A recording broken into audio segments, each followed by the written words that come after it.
سلام، من رامتین هادیان هستم از دل اصفهان همیشه زنده. اینجا مجموعه پادکست انقلاب نوریه، جایی که میخوایم با هم وارد دنیایی بشیم که داره زندگی هامونو تغییر میده.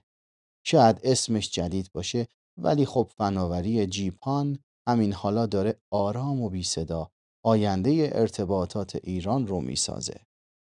توی 5 اپیزود قراره با شما به زبان ساده توضیح بدم که جیپان چیه، چرا مهمه و چطور قرار زندگیمون رو شفافتر، سریعتر و هوشمندتر کنه.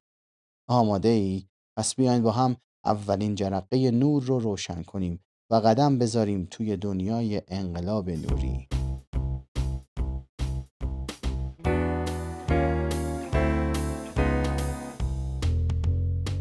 سلام، به پادکست خودتون خوش آمدید. امروز میخوایم درباره یه چیزی حرف بزنیم که هر روز باهاش سر و کار داریم، ولی کمتر بهش فکر کردیم. ارتباط. از اون روزهای دور که تلفن اولین راه ارتباطی بود تا امروز که هر لحظه با دنیایی از اطلاعات در ارتباطیم، از کار کردن توی خونه تا یادگیری از راه دور و سرگرمی‌هایی مثل استریم ویدیوهای با کیفیت بالا، همه چیز وابسته به اتصال شده. این اتصال شریان حیاتی زندگی دیجیتال امروزه ماست و پشت این اتصال یک داستان بزرگ وجود داره که اغلب ما ازش بیخبریم، اما تأثیرش رو هر روز میبینیم. این داستان درباره فناوری جیپان است. جیپان یا گیگابیت پسیو آپتیکال نتورک صرفاً یک اصطلاح فنی نیست.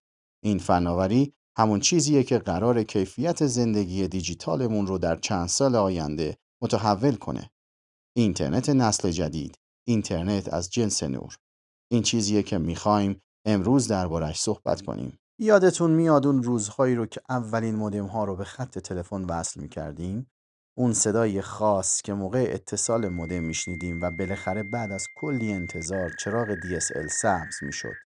اگر یادتون باشه اون موقع اینترنت سرعت محدودی داشت، ماکسیموم 128 کیلوبیت پر سکند، و اگر بارون می اومد یا باد میوزید قطعاً باید منتظر افت شدید سرعت یا قطع شدن موقت بودیم. این تجربه ناشی از استفاده از سیم‌های مسی بود. سیم‌هایی که برای ارتباطات تلفنی طراحی شده بودند، اما ما سعی می‌کردیم اطلاعات حجیم دیجیتال را ازشون عبور بدیم. میشه این سیم‌ها را مثل جاده‌های باریکی تصور کرد که اطلاعات روی اونها با زحمت، سرعت کم و با نویز زیاد رد و بدل می‌شدند. مسیری که ظرفیتش برای نیازهای امروز ما کافی نبود. اما حالا جاده‌ای ساخته شده از جنس نور. بزرگراه‌های اطلاعاتی که ما بهش میگیم فیبر نوری. این تارهای باریک و شفاف مثل رشته‌های مو میمونن، اما میتونن حجم عظیمی از داده را با سرعتی حیرت انگیز منتقل کنن. جیپان دقیقاً همون سیستم هوشمندی هست که این جاده‌های نوری رو مدیریت میکنه و اطلاعات رو به صورت سازمان یافته بین خونه‌ها، آپارتمان‌ها و شرکت‌ها تقسیم میکنه. حالا بریم سراغ اصل مطلب. جیپان یعنی چی؟ جیپان یک تکنولوژی انقلابی برای انتقال اینترنت فوق سریع به محل کار و خونه‌های شماست. در این سیستم اطلاعات به جای جریان الکتریکی به صورت پالس‌های نوری درون تارهای فیبر حرکت می‌کنند. حرکت نور در فیبر نوری مزیت‌های بزرگی داره. اولا سرعت فوق‌العاده بالاست، چون نوره. اطلاعات بدون افت کیفیت و با کمترین تأخیر منتقل میشن. دوم پایداری و عدم تأثیرپذیری از عوامل محیطیه. باد، بارون، تداخل‌های الکترومغناطیسی هیچ کدوم روی نور تأثیری ندارند. نکته کلیدی در جیپان که اون رو منحصر به فرد میکنه واژه پسیو یا غیر فعاله. شبکه جیپان از یک فیبر نوری مرکزی شروع میشه و با استفاده از تقسیم کننده های نوری یا اسپلیترز سیگنال رو به چندین مشترک میرسونه. این تقسیم کننده ها هیچ گونه تجهیزات برقی فعال یا منبع تغذیه بین مسیر تا رسیدن به خونه شما نیاز نداره. وقتی فیبر نوری وارد شهر میشه، در واقع نور داره توی این زیرساخت حرکت میکنه. این یعنی پایان نویزهای مزاحم و قطعی‌های خسته کننده‌ای که از اتصالات مسی به یاد داریم. این شبکه طوری طراحی شده که یک رشته فیبر بتونه ظرفیت چندین خانواده رو به صورت همزمان تأمین کنه. خب، شاید برای شما سوال باشه که این همه تکنولوژی چه سودی برای ما داره؟ جیپان سرعت اینترنت رو چند برابر میکنه. صحبت از سرعت‌های چند صد مگابیت بر ثانیه نیست. صحبت از سرعت‌هایی است که میتونه تا چند گیگابیت بر ثانیه بالا بره. این یعنی ویدیوهای 4K بدون کوچکترین بافر، جلسات آنلاین کاری بدون پینگ زیاد و آپلود فایل‌های سنگین در عرض چند ثانیه. اما مهمترین مزیت برای یک کاربر عادی پایداریه. دیگه نیازی نیست نگران قطعی اینترنت در اثر تغییرات آب و هوا باشیم. علاوه بر این، جیپان یک شبکه چند منظوره است. یعنی از یک کابل فیبر نوری واحد که وارد ساختمان یا واحد شما شده، میتونید سرویس های مختلفی بگیرید.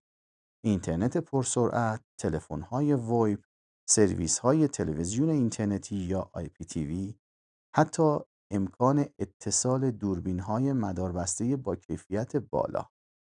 و نکته آخر، هزینه نگهداری کمتره. چون دستگاه‌های برقی در مسیرهای طولانی بین مرکز و مشترک نداریم. پایداری شبکه بالاتر میره و اپراتورها هزینه کمتری برای نگهداری شبکه صرف میکنند. این صرفه‌جویی در نهایت به نفع مشترکان خواهد بود. اجازه بدید یک داستان کوتاه از تجربه تعدادی از دوستانم تعریف کنم که در مجتمع مسکونی اونها اخیراً به فیبر نوری و شبکه جیپان مجهز شده. یادم میاد اولین بار با شور و هیجان یکی از اونها داشت برای من تعریف میکرد که تلویزیون 65 اینچیم رو روشن کردم و داشتم با کیفیت 4K فیلم تماشا میکردم. او گفت عجیب ترین قسمتش اینه که فیلم بلافاصله پخش شد بدون اینکه حتی 1 ثانیه صبر کنم تا لود شه. اما هیجان واقعیش زمانی شروع شد که همزمان داشت فایل‌های کاری سنگینی رو روی سرور آپلود میکرد. همزمان دختر کوچیکش هم پشت لپتاپش داشت با بالاترین کیفیت کارتون مورد علاقهش رو آنلاین تماشا میکرد.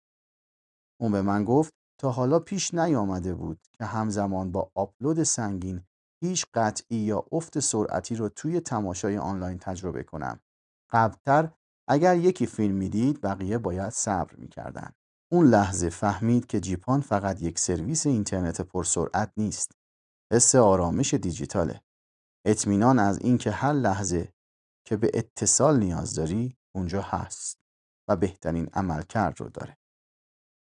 امروز در ایران پروژه‌های گسترده‌ای برای فیبر نوری در شهرهای بزرگ مثل تهران، اصفهان، شیراز و بسیاری دیگر در حال اجرا هستند.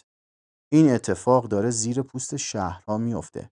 تارهای نوری در حال جان گرفتن هستند تا زیربنای ارتباطات دهه‌های آینده رو بسازند. این یک تحول تدریجی اما بسیار عمیق است. شبیه به روزی که برق وارد خانه‌های مردم شد.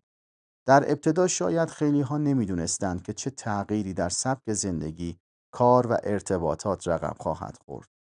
اما حالا زندگی بدون برق غیر قابل تصوره. امروز جیپان داره همون انقلاب را در حوزه ارتباطات دیجیتال ایجاد میکنه.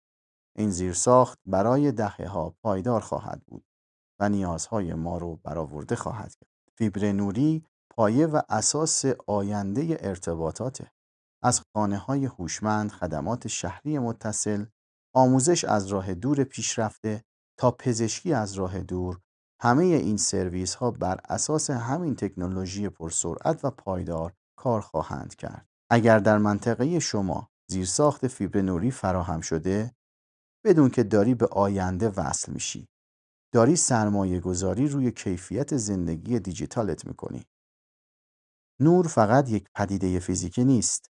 در جیپان خودش مسیر و شاهراه زندگی ما در زندگی دیجیتاله.